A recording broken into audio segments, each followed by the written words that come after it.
करोड़ रुपए हैं। हो सकता है कि आप में से कुछ लोगों के अकाउंट में सच में हो, लेकिन ट्विस्ट ये है कि आप उन्हें 1 करोड़ में से बस 2 लाख रुपए ही यूज कर सकते हो। आपका एक्सेस बस 2 लाख तक ही है। अब बताओ कैसा लगेगा? फ्रस्ट्रेशन होगा। इसी तरह हमारी जो सोचने की पावर है वो हम 2% ही यूज करते हैं, जस्ट 2%। बाकी के 98% पर एक एवरेज इंसान का एक्सेस ही नहीं है। और गुड न्यूज ये है कि ब्रेन पावर का ये खजाना अनलॉक किया जा सकता है। लेकिन आखिर ये खजाना है कितना बड़ा? वेल, हमारे ब्रेन में 100 बिलियन ब्रेन सेल्स हैं। 1 बिलियन होता है 100 करोड़ का, ओके। और इन 100 बिलियन ब्रेन सेल्स में से हर एक सेल कनेक्टेड है 20,000 दूसरे सेल्स से। ब्रेन एक्सपर्ट टोनी बुज़ैन के मुताबिक इसका मतलब ये है कि अगर हम हमारे सारे ब्रेन सेल्स यूज कर सकें तो हर एक इंसान इस पूरे यूनिवर्स में पाए जाने वाले जितने भी मॉलिक्यूल्स हैं उनसे भी ज्यादा आइडियाज जनरेट कर सकता है। क्रिएटिव और पावरफुल आइडियाज जनरेट करने का कितना अमेजिंग पावर है हमारे पास। इस पावर को अनलॉक करने के लिए आपको बस नजरिया बदलने की जरूरत है। और नजरिया बदलने के लिए आपको बस खुले दिमाग से सोचना होगा, यानी एक ब्रॉड माइंड से सोचना होगा। आपको किसी भी काम, कोई भी चीज, कोई भी सर्कमस्टेंसेस की बिग पिक्चर देखनी होगी।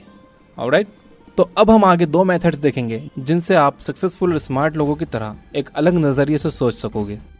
फर्स्ट मेथड है फ्लेक्सिबल थिंकिंग। हमारी दुनिया बहुत तेजी से बदल रही है, ना सिर्फ साइंस की फील्ड में बल्कि हर फील्ड में।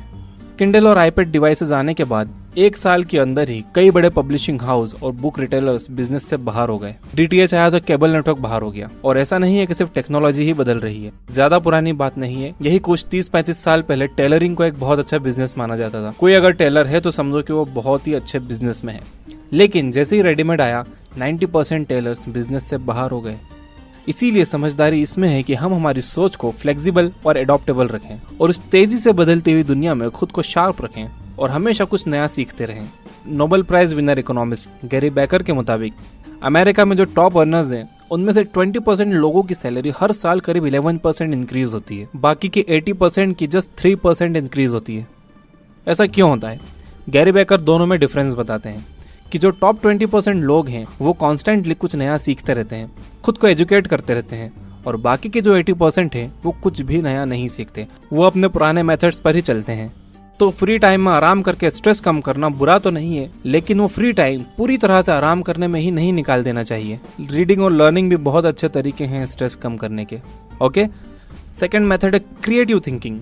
अगर आप खाना बनाना जानते हो तो आपको पता होगा कि जब फर्स्ट टाइम आपने खाना बनाने की कोशिश की थी तो कितना गंदा बना था।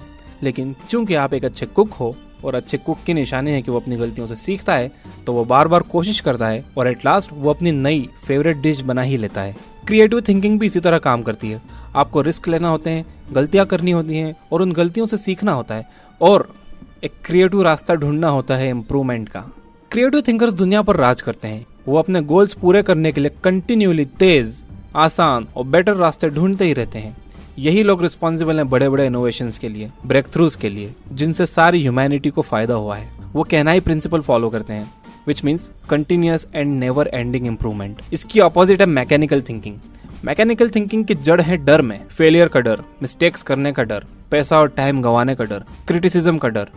इसकी वजह से मैकेनिकल थिंकर्स पुराने आइडियाज और मेथड्स में अटके हुए रहते हैं। नेचुरली ये लोग सक्सेसफुल नहीं होते क्योंकि ये लोग अपने कंफर्ट जोन से बाहर आकर चेंजेस ही नहीं करना चाहते। आप एक रेस्टोरेंट में जाकर पता कर सकते हो कि वो एक मैकेनिकल थिंकर चला रहा है। फर्स्ट तो ये कि ऐसे रेस्टोरेंट में आपको सालों पुरानी एक डल मेनू मिलेगी जिसमें कभी भी कोई चेंजेस नहीं होते, कोई नई डिश ऐड नहीं होती। और सेकेंड ये कि इसी की वजह से वहाँ ज़्यादा कस्टमर्स भी नहीं आते। दूसरी तरफ जो क्रिएटिव थिंकर्स होते हैं वो कॉन्स्टेंटली इम्प्रूवमेंट के लिए मेहनत करते रहते हैं। ये लोग ट्रेंड सेट करते हैं, ये अपने कंपटीशन से हमेशा आगे होते हैं। अगर एक क्रिएटिव थिंकर एक रेस्टोरेंट चला रहा है तो वहाँ के मेनू में आपको हमेशा कुछ ना कुछ नया मिलेगा, जिससे वहाँ का शेफ भी इंस्पायर होता है नया करने के लिए। वो रेस्टोरेंट भी कस्टमर्स से भरा रहता है। अगर आपको क्रिएटिव थिंकर बनना है तो ये 3 हैबिट्स डेवलप करिए। Number 1, be clear goal set करो और हमेशा फ्लेक्सिबल रहो उन गोल्स को अचीव करने के लिए, रास्ते ढूंढने के लिए। Number 2, be focused. याद रखिए कि मल्टीटास्किंग जैसी कोई चीज नहीं होती। एक टाइम में एक ही काम करो और अपनी सारी मेंटल एनर्जी उस काम को बहुत अच्छी तरह से करने में लगाओ। Number 3, concentrate. अपना फोन दूर रख दो, सोशल नेटवर्क्स पर टाइम वेस्ट मत करो, कंसंट्रेट करो अपने उस एक काम पर। तो मैंने आपको ये 2 मेथड्स ऑफ थिंकिंग बताए हैं स्मार्ट बनने के लिए। इन्हें आप फॉलो करो और अपने माइंड को एक्टिव, फ्लेक्सिबल और क्रिएटिव बनाओ। बाकी के और प्रिंसिपल्स मैं आपको नेक्स्ट वीडियो में बताऊंगा। काफ़ी दिनों से मैंने कोई वीडियो अपलोड नहीं किया था, इसलिए मैंने क्विकली एक ये वीडियो डाला है। आई होप कि ये आपको पसंद आएगा। तो वीडियो पसंद आया हो तो लाइक करिए, सब्सक्राइब करिए ऐसे ही और वीडियोस के लिए। एंड ऑलवेज रिमेंबर, हिंद देश के निवासी सभी जन एक हैं, हमेशा एक दूसरे से प्यार करिए, क्योंकि नफरत करने के लिए जिंदगी बहुत छोटी है।